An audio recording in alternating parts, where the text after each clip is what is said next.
Welcome to HSBN Media Days, Coach. Good to see you. Good to see you too. Introduce yourself and the players you have here today. I'm Peter Serta, head coach, Somerset Stallions. To my left, Brandon Fernandez, Dylan Beaton, Cole Cottrell, Bailey Cisco, Alex Arias, Braden Keltz, and Andrew Porras. Your senior class. All seniors. Yep. Awesome. So, Coach, last year the team lost a close 2-1 game in the district final. What was that experience like? Wow, well, that was against our rival Keysgate, who is no longer our rival because they're no longer in our district, but they had been rivals for many years, and we lost another tough one, 2-1, at their place. But it was a great game. I mean, you know, it came down to who was going to get the last hit, and they got the last hit. You know. Right. So. And does that add extra motivation to chase after your first district title, after coming that close? Yes. I mean, it was the first district championship we played for. You know, so it was great to be that close, but of course it's painful because then now they shifted us into a new district. So, you know, now it's a little different. Right. And you're returning 11 guys. You also added 6 high-quality transfers. Are all the right pieces in place now? Is the roster even stronger? Yes. I mean, the roster's stronger. Not only is it stronger, but it's bigger. I mean, we're used to carrying like 17 guys. You know, now we have a full 25. You know, so we have a full roster. You know, so we should never worry about an injury or anything like that because we got the next man up. You know, so where an injury or anything like that last year hurt us. You know, so we don't have that issue this year. And you mentioned the new district, probably the toughest ever. Sunset, Killian, Culver, Prep, Key West. Yeah. St. Brendan's too. Don't forget St. Brendan's. Oh yeah, sorry, St. Brendan's. Is this also your chance to make a great name for yourselves? Yeah, well, I mean, I tell these guys, I just literally told them a couple days ago. I said, we had our team dinner on Friday. I told them, you want to make a name for yourself, beat somebody in our district. That's all you got to do is beat one of those teams, and then you put yourself on the map, you know. Awesome. And Coach Serta, taking into consideration the fact that every team player, coaches alike, need good team chemistry to be successful. So can you tell us a little bit about the makeup and the chemistry of this year's Stallions baseball? Oh, yeah. I mean, all these guys are pretty tight. I mean, I think outside of baseball they hang out. You know, outside of baseball they go fishing. You know, I mean, yeah, this group's pretty tight. They've been together a while now, so they're pretty tight. That's really important. And also taking into consideration the makeup of the team on the field. Are they a powerful team? Are they a base running team? Pitching? What kind of approach and philosophy will you use on the field this year in terms of competing? Well, I would say this year our bats, I think our pitching is really good, you know. I think our defense is really good. I think it's going to come down to if we hit the ball or not, you know. Our hitting is going to have to win us ball games, you know. So it comes down to hitting the ball the other way, you know, and driving in the runs because everybody pitches us away. So we're going to have to go the other way with the ball and hit the ball. Fellas, can we go around the team here and just tell us your name and what position you play? Are you a two-way player? Did you compete for your position? Tell us a little bit about where you're hitting the lineup. I'm Brandon Fernandez. I play first base. And you pitch. You're a two-way player. I pitch a little bit too, yeah. And I mean, yeah, I have a few other people going for my position. I am competing for a position still, and I just, with the season rolling around, I just have to see what happens there. I'm Dylan Beaton. I play shortstop and I pitch as well. And I didn't have to compete much for my position because when I transferred in, like right when the other shortstop transferred out, but I'm still competing to keep my spot every day. I'm Cole Cottrell. I catch. I'm a switch hitter, but I'm kind of a small guy, so I'm a first batter. I got a lot of hits. I'm a catcher, and I have some freshmen competing, but you know they're still a little young, and they don't really know how to control pitchers well. So I think I'm going to keep my position. I'm Bailey Cisco. I'm a two-way player.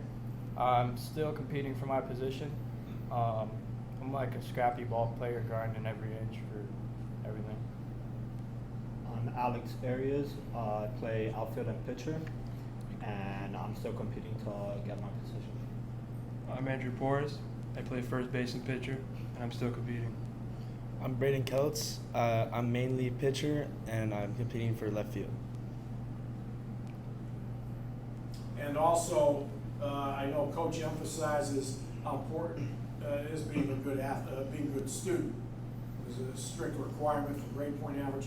Could you tell us a little bit about what it's like being a high school varsity player representing the Stallions baseball? There's a lot of pride. I'm sure Coach tries to instill that in you all the time, and hopefully you're passing that down to younger players. So what's it like being a Stallion student athlete? Walking through the halls, your head, you're proud of your status. What's it like being a student athlete in Somerset? I mean, it's good. I think we have, I don't know if we still have, but I know we've had for a while the highest team GPA in the school. So you definitely walk around the school, walk around the halls with that with some pride, knowing that your team is the best in the classroom in the school. Oh yeah, I think I definitely have pride being a student athlete, and that it can teach you a lot of discipline, balancing, keeping your grades up for college and staying sharp baseball wise. I think it's great that we have a high GPA because of the kids that are younger than us, more like the freshmen. It teaches them, to be a better student athlete like we are. I think it's great. I think it also teaches us to not only be good on the field, but teach us how to be better people outside of the field. I feel like this sets us up very good for our adult lives because this is just things that we're gonna need for when we grow up. I think being a student athlete gives us a good rep around the school and how everyone treats us well. I feel having a good GPA with the team also helps us on the field with certain plays or learning new things. And what kind of advice do you have for some of those younger players? I mean, you guys are the leaders of the team, that maybe they're falling behind a little bit. How can you pick them up? What kind of advice? You might have been on that same road at one point yourself. What kind of advice do you offer to those younger players? Who wants to answer? Yeah. I'll go first again. Yeah. Pretty much just definitely stay on top of your schoolwork and all that stuff. It sucks not being able to play because you have bad grades, and just staying out of trouble and doing all that kind of stuff.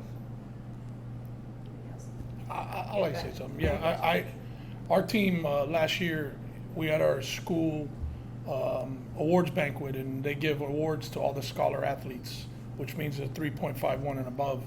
And last year we had 11.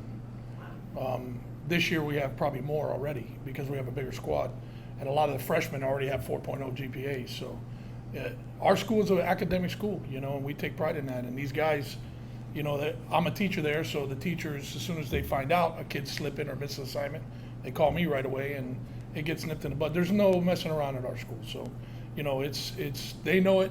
They toe the line, and it's a great situation. We got Alex Arias going to Embry-Riddle. Braden's committed to Warner. You're committed to Southwest Florida? Florida Southwestern. So we already got a couple guys committed and working on the rest. And for those guys, do you have any advice for some guys that are going through this recruiting process? Anything that you learned?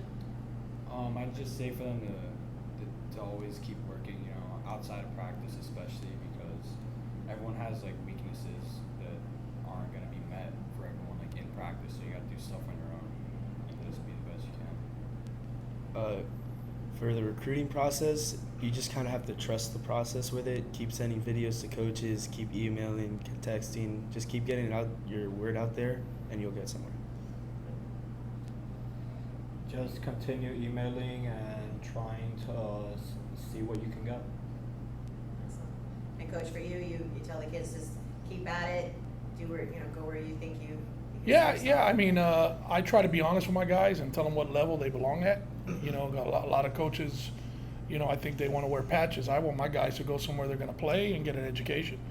I mean, we're not all going to be major league ball players, and I don't want to take the dream away from my guys of being that. But I also want to make sure they're set up for life. I mean, at the end of the day, I thought I was going to be a major leaguer when I played, and I played at Miami South Ridge. At that time, it was one of the biggest programs in Miami, and I didn't go pro. So at the end of the day, they got to be ready for life, and my guys leave with high GPAs ready for life. So. That's awesome. So, Coach, take us out. What can we expect from the Stallions this year? I think we should. I'm gonna go ahead and say I think we're gonna have our best record we ever had, and we were 14-11 I think last year, and I think we're gonna top that. Awesome. Well, we wish you the best of luck this season. Thanks for coming out to Media Days, and we'll see you on the field soon. Thank you.